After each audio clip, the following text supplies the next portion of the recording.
Hello, ladies and gentlemen. Check out that overlay. You know what that means. You know that it is now showtime. It's Day 9 Daily number 556, where we learn to be a better gamer.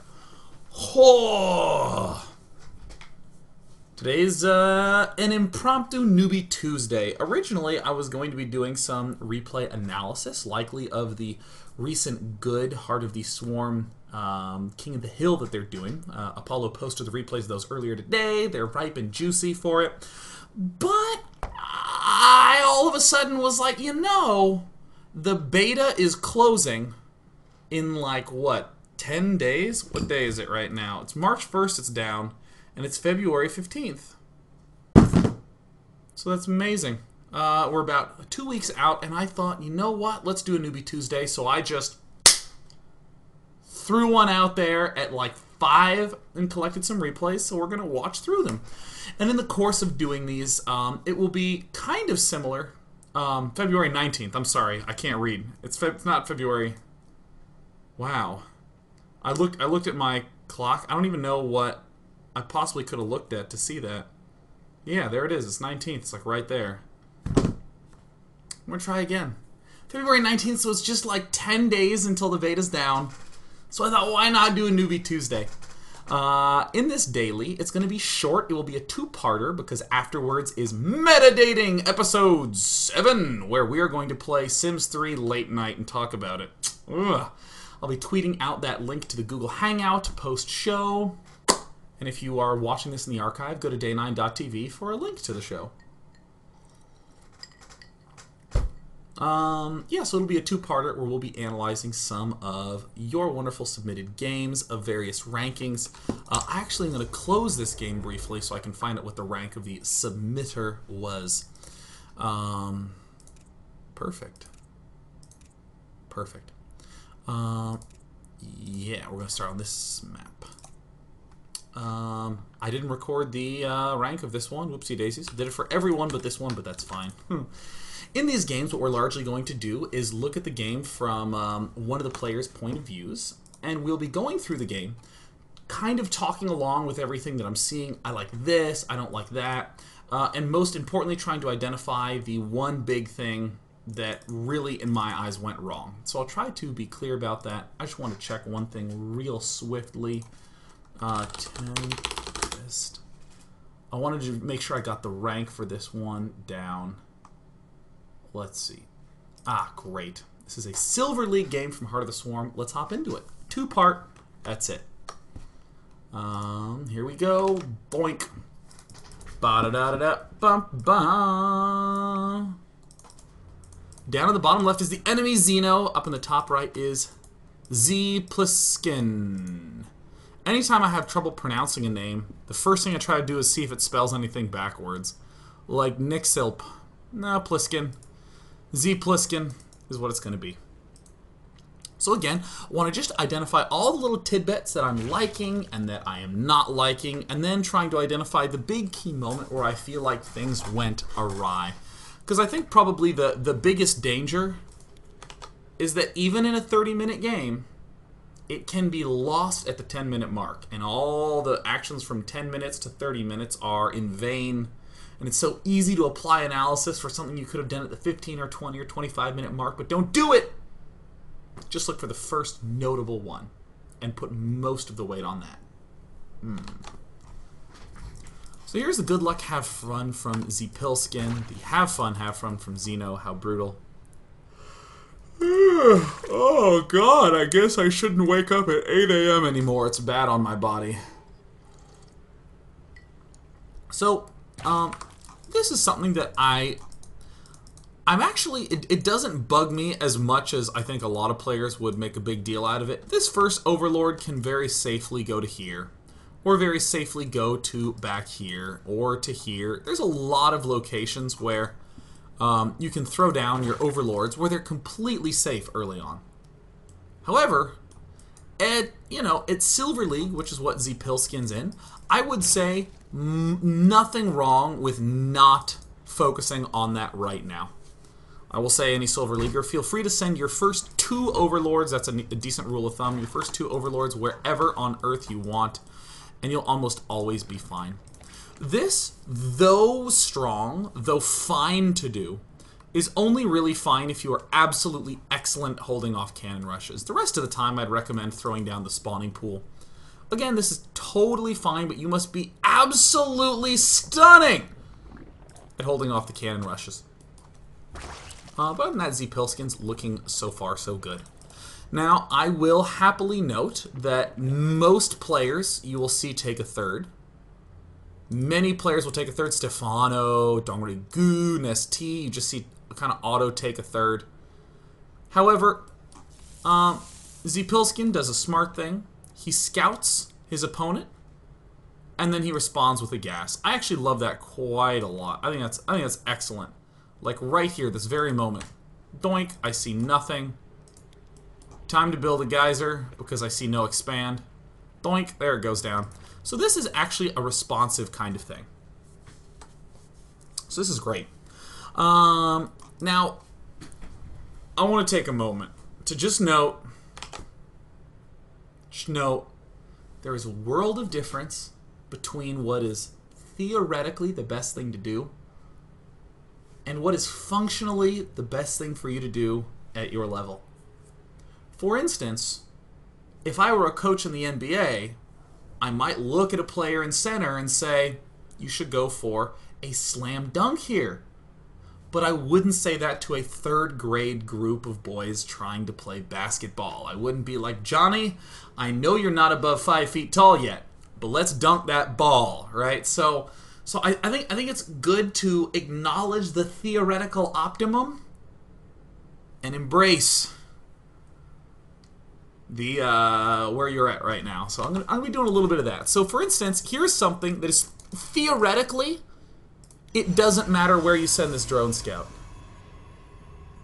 Theoretically, you should be able to wander it everywhere like this, in theory. But if you're having trouble with APM things, just don't put yourself in this situation. You can easily queue up where I'm making boxes. Queue up around the edge, and then maybe dip in here and come back out. You don't have to do moves like this, because then this might happen. You might get totally ganged up on and lose the drone, and we see that it's just diligently following its waypoint command, and there's more waypoints that are happening. Now this is a little bit overeager from Xeno. What will happen next? Very lucky here, and a little bit unnecessary. So yeah. Coulda swore you were T. This happens all the time, honestly. This happens all the time, at all levels. Grandmaster, GSL, HotS, I don't care. I've watched almost every stream that I follow regularly do this on accident. So I want to start going back to the to this player's cam. Everything thus far, I think is okay in terms of like build-wise. With the exception of this queen missing. That's the thing that's kind of bothering me right off the bat. Because we didn't see any sign of aggression, so we really got to get a queen going. Actually, in all circumstances, we want a queen going, both for offense and defense. And per usual, a sort of classic misstep that can end up happening, leaving these dudes in gas. If you're a Zerg player and you're low, just don't frickin' ever put in guys into gas early on. Unless it's for speed and then immediately pulling it out. Don't ever do that. So right now this is just like tons of money being lost. 3 drones is actually quite significant. This is another thing that I see very commonly. This is what I want to also be doing quite a bit in this show, like any Newbie Tuesday, is not just saying, in this situation, don't do this, but also to note the sort of classic, broad concepts that we're seeing examples of. So for instance, this Zerg player is building a lot of lings to go attack. Specifically in this game, I would say, okay, don't do that. Either go for a layer, or pull all the guys out of gas and go for a third. either of those would be fine. That's the specific thing. But this is an example of a broad problem we see happen all the damn time, which is anytime something seems a little bit vulnerable, we want to kill it. And you know what's a great way to restate the rule of thumb? If it looks vulnerable and you have the available units anyways, then you can go kill it. But if it looks vulnerable and you don't have the available units to kill it, do something long-term focused. If he's looking vulnerable because he expanded, don't try to kill it. Take and expand yourself. Build a bunch of drones. Get that key tech structure up that you want. Get 2 forges and start upgrading. Do something a little bit longer-term focused.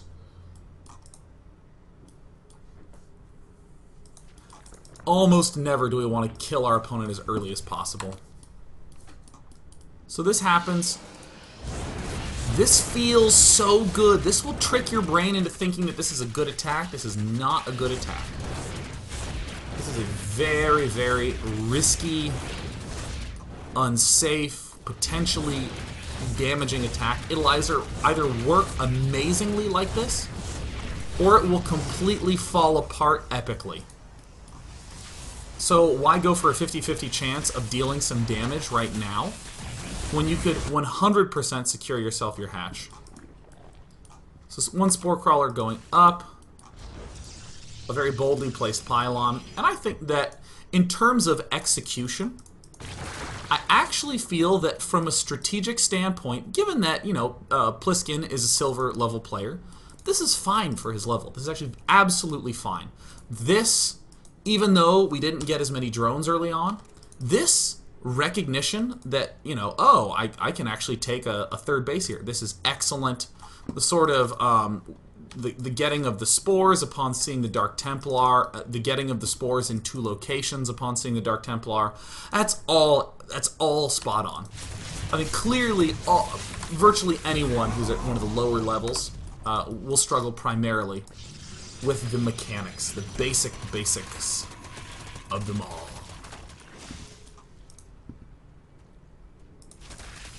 So, getting some of these roaches up. Playing Zerg, you will always trick yourself into thinking that you actually need more units, but you really don't. You really need absolutely almost no units, to be honest. So I'm going to go ahead and speed things up a little bit. Now, from a broad conceptual perspective, we want to be able to list off everything that has gone on right now. What has happened is that Zpilskin got too aggressive early when he saw an opening, and when you get too aggressive too early and you don't win, it's hard to defend your bases. That's it. I'm seeing people in the chat talk about things like, oh my god, a Dark Shrine, like, I can't believe that this Zerg doesn't have more detection, oh, the Zerg could have killed him, all that. Totally zooming way too far in.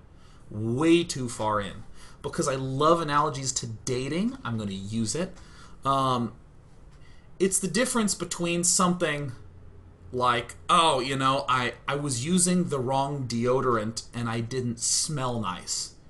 That is why the date is going poorly, because look at this deodorant. Ah, I smell so weird. I smell like vanilla, and vanilla is not a very masculine odor. That's zooming in too far. You should take a step back and say something like, dude, you didn't say anything interesting or nice for 4 hours. You see the broad thing versus the zoomed in thing. So again, broadly, what's happening is that Pilskin got too eager too early to do damage, and now he's being punished by losing this hatchery. This actually happens all the time. Maybe it's a Zerg player who goes Ling Baneling and kills off a Terran expansion and takes a third, and then what happens? The Terran player drops and it's too hard to hold off. Same concept. Maybe it's a Protoss player who did a 4-gate and did a whole bunch of damage to the third but couldn't break into the second. And even though it felt good, the Protoss can't hold his natural expansion at the can't hold his natural expansion at the opening. This right here is just a pure effect of getting units early instead of drones. We're down to 21 drones. We haven't lost a huge amount. But as more threats come us, come at us, we slowly start to be like, Ermagerd! I can't make any burns! D9, you're so compelling when you speak. Well, I've been doing this for 3.5 years. Learning always happens. Eventually. Right, fellas? Yeah.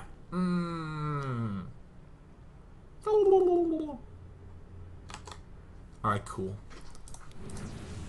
So again, broadly speaking, I don't care about the details. Zipilskin got way too over-eager early on. Did a lot of basic strategic things, like getting both of these up like that, getting both of these up like that.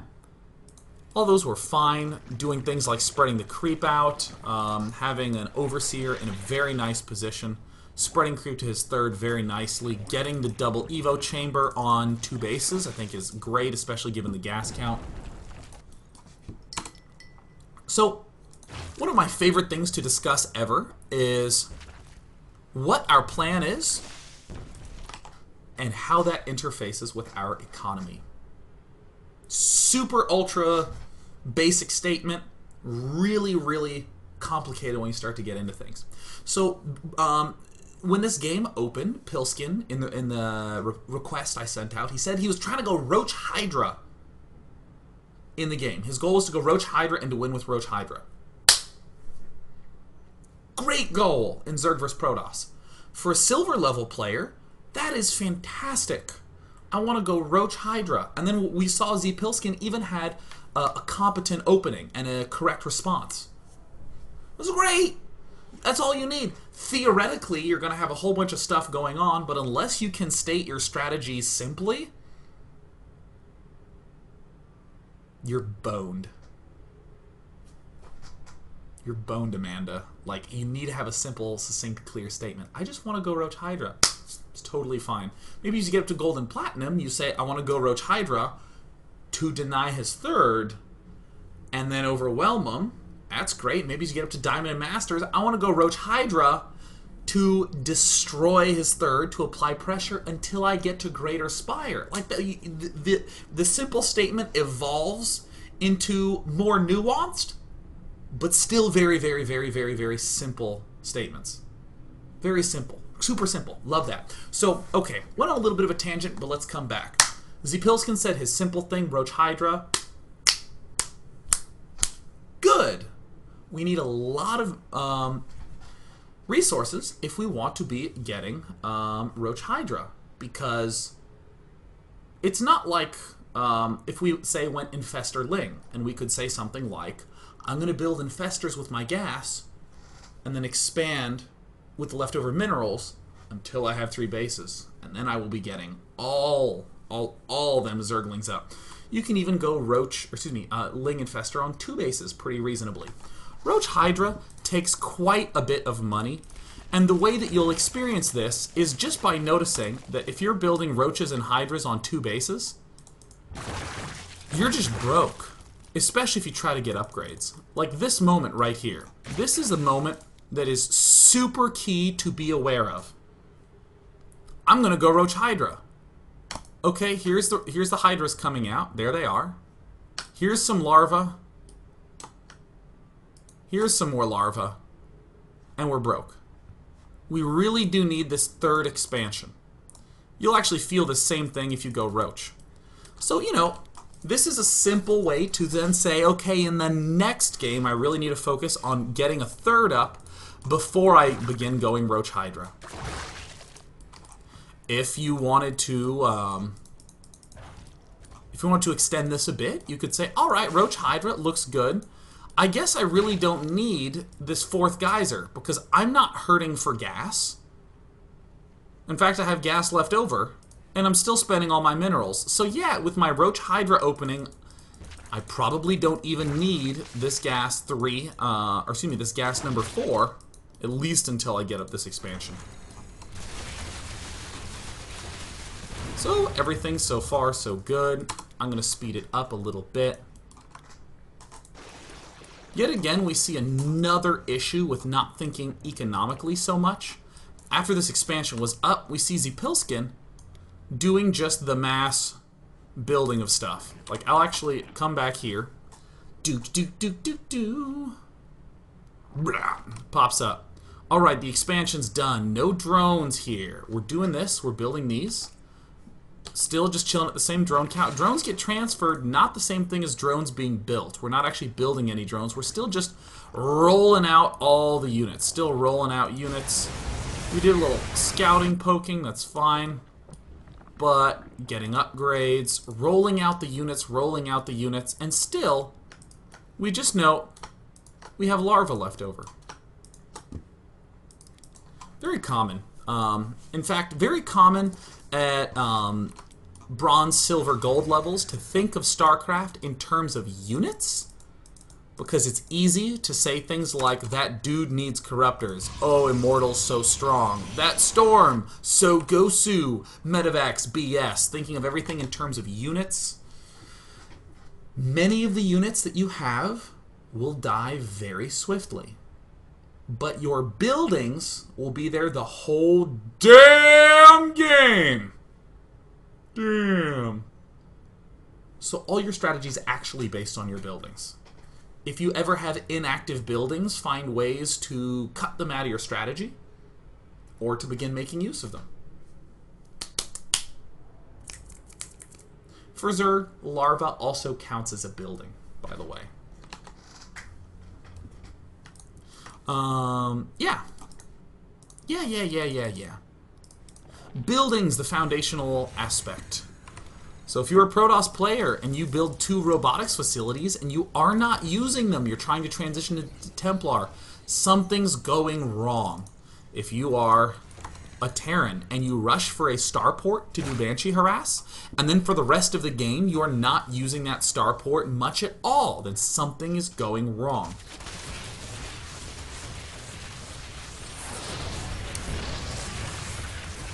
Here we see Zapilskin doing his usual thing. Here's a very, very common experience for many people. Now, I want to describe what is likely going through Zapilskin's head. And, you know, goes through the heads of many people, and I know this because you send me, like, thousands of emails. And I read as many as I can, even though it's very difficult to respond to all of them. I'm like super sorry about that, and I actually genuinely feel guilty, and forgive me. Oh, I just get so much email. But of the people who send me emails, this is what really hurts. This attack right here, 20 minutes. The Death Doom clock is striking midnight. 12 ticks of Death Doom about to be brought down on the opponent, and then this happens. And even the most untrained observer could see that this army is just killing the crap out of that one. Right? That genuinely, you're just like, ugh. And there's this moment where you're like, well, what do I do now? Oh my god, I like just am starting to Spire. I guess I need corruptors, and this is where I'm actually going to cut ahead a little bit. I understand this. I will note that at this point, the game is already lost. We don't need to do any more analysis, but I will still show this segment of the game because I think it's important to note where mistakes can happen.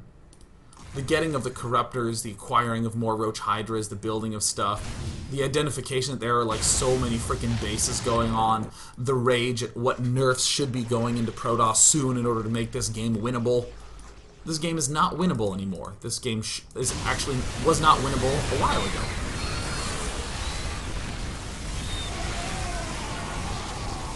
This feels so close.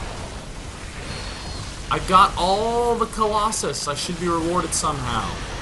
Nope. The Death Doom dead bringing is going to be happening because there's all the money in the bank. So now what we want to do is that we want to ask ourselves, well, what went wrong?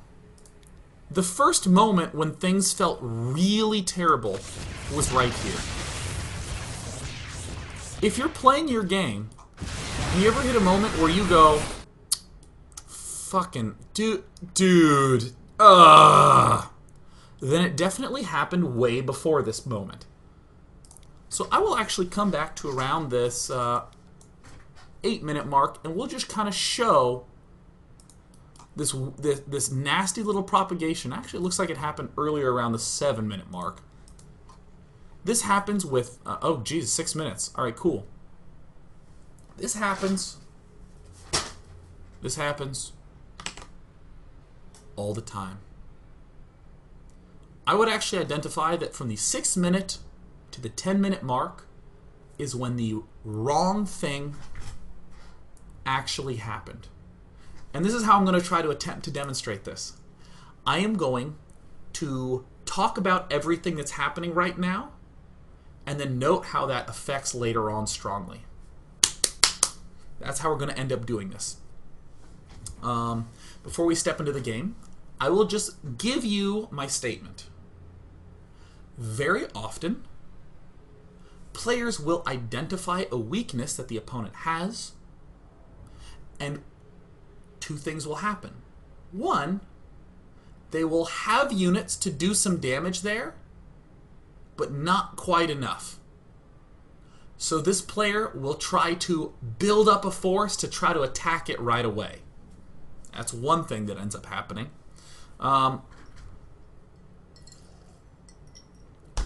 other one is that players will have a set of units that are intended for defense, and they will go and try to attack it right away. These are the two common errors that I end up seeing a lot. A defensive force used for attacking, or building up and setting up of a whole bunch of units to do some attacking.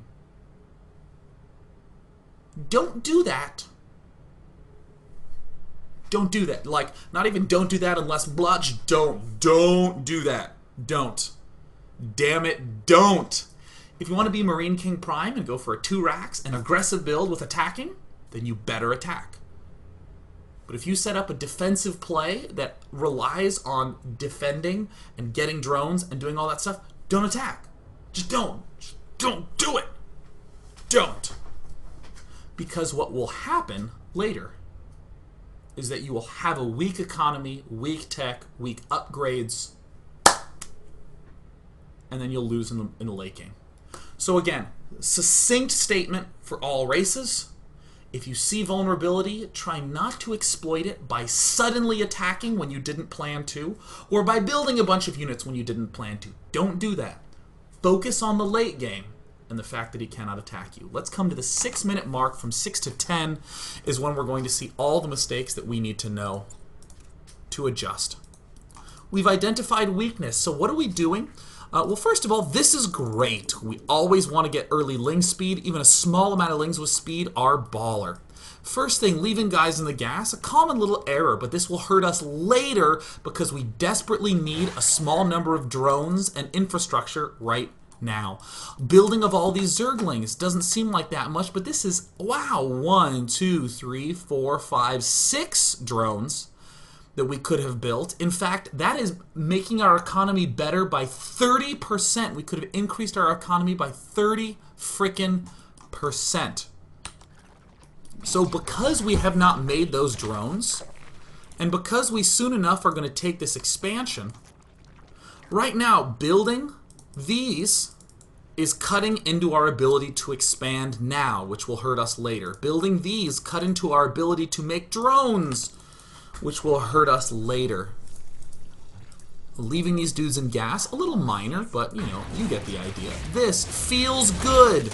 Might do damage now. Are we guaranteed to kill him now? I don't even care. This we just don't do. We don't even want to worry about this. So right now, great. Hatchery going down. This will help us later. Identification of Dark Shrine. Oh no, because we focused on building no drones early, and we focused on building units, we're a little bit behind on economy. And we just threw away all our units, so we have no defense.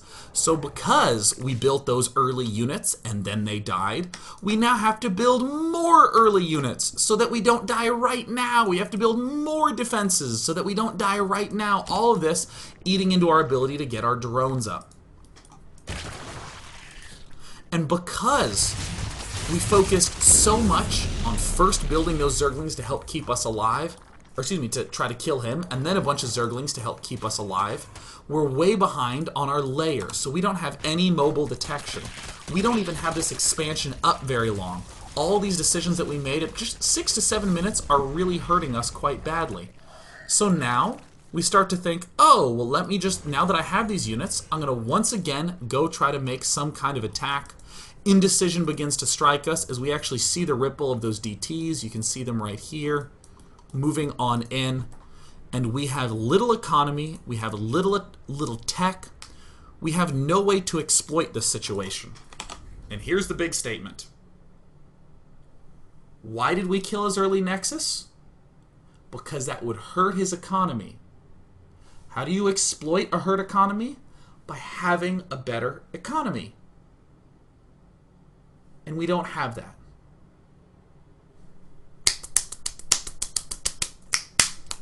Cool, and here is, in my eyes, the key critical moment where everything went wrong. From 6 minutes to 10 minutes, I don't care that it was a 30-minute game. I don't care that we eventually defended this and got this up. It just doesn't matter anymore. Because right now the Protoss is way ahead of us in terms of economy, getting a lot more stuff than we are. We're just looking bad all around. So when we come back, we're going to do part 2, the final part of this Newbie Tuesday, with a completely different matchup and a different league ranking. And then afterwards, I will be doing Metadating, episode 7, with the two most wonderful men I will ever know, Sean Bouchard and Bill Grainer. Stay tuned! More content coming up.